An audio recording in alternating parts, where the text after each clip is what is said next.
నమస్కారం అండి. ప్రియమైన విద్యార్థులకు మరియు టెట్ 2026 ఎగ్జామ్ రాసేటువంటి అభ్యర్థులకు మరియు అందరికీ ఈ వీడియో అయితే ఉపయోగపడుతుంది. తప్పకుండా మల్టిపుల్ చాయిస్ క్వశ్చన్ ఆన్సర్స్ మరియు అందరికీ ఉపయోగపడేటువంటి వీడియో. తప్పకుండా లైక్ చేసి సబ్స్క్రైబ్ చేయండి. వీలైతే మీ అభిప్రాయాన్ని కామెంట్ సెక్షన్లో పెట్టండి.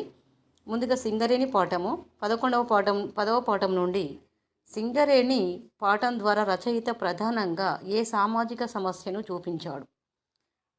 10వ పాఠం సింగరేణి 8వ తరగతి తెలుగు నుండి పదే పదే వస్తున్నటువంటి క్వశ్చన్స్. మరి టెట్టులో తప్పకుండా ఇవే మరలా రావడం జరుగుతుంది. కాకపోతే కొంచెం కన్ఫ్యూజ్గా ఇవ్వడం జరుగుతుంది ప్రశ్నను.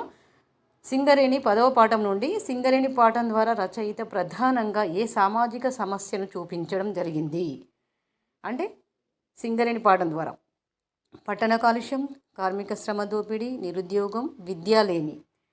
మరి రచయిత ప్రధానంగా ఏ సామాజిక సమస్యను చూపించడం జరిగింది అంటే కార్మిక శ్రమ దోపిడీ అనేది చూపించడం జరిగింది. కార్మిక శ్రమ దోపిడీ. రెండవ ప్రశ్న చూసినట్లయితే గణితకారుల జీవితాన్ని వర్ణించడంలో రచయిత ఉపయోగించిన శైలి ఏది? గణితకారుల జీవితాన్ని వర్ణించడంలో రచయిత ఉపయోగించిన శైలి ఏది అంటే వర్ణనాత్మక శైలి. అంటే ప్రతి ఒక్క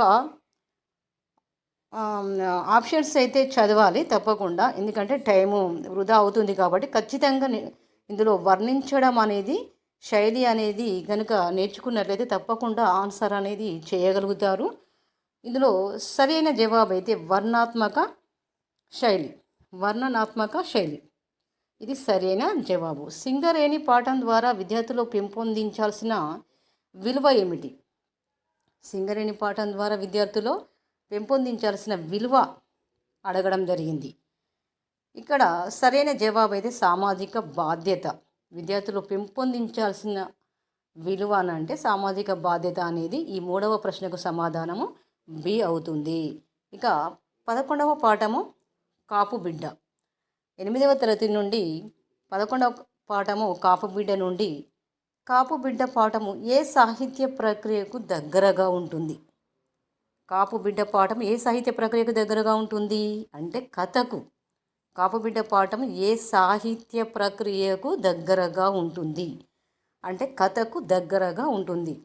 కవితకు కాదు, నాటకం కాదు, వ్యాసానికి కాదు, కథకు మాత్రము దగ్గరగా ఉంటుంది. 5వ ప్రశ్న చూసినట్లయితే కాపు బిడ్డ పాఠ్యాంశం నుండి కాపు బిడ్డ పాత్ర ద్వారా